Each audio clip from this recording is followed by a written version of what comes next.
Chapter 3. I can see the farm yet with perfect clearness.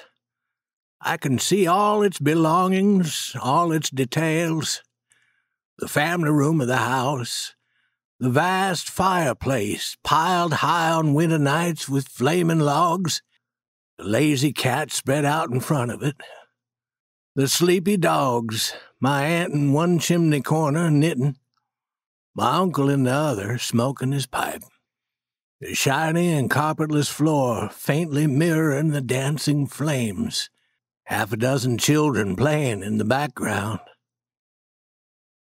Along the outside of the front fence ran the country road, dusty in the summertime and a good place for snakes. They liked to lie in it and sun themselves.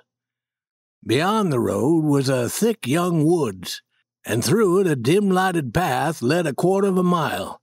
Down the forest slope to the left were the swings. They were made from young trees. When they became dry, they were dangerous. They usually broke when a child was 40 feet in the air, and this was why so many bones had to be mended every year. I had no ill luck myself, but none of my cousins escaped. There were 8 of them, and at one time or another they broke 14 arms among them. But it cost next to nothing, for the doctor worked by the year, $25 for the whole family. Doctors were not called in cases of ordinary illness.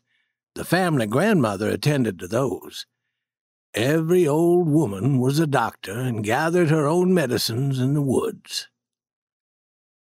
Dr. Meredith was our family physician, and he saved my life several times.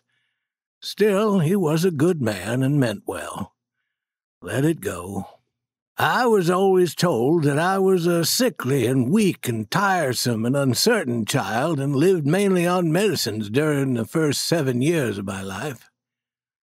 I asked my mother about this in her old age. She was in her 88th year, and said, "I suppose that during all that time you were uneasy about me." "Yes, the whole time."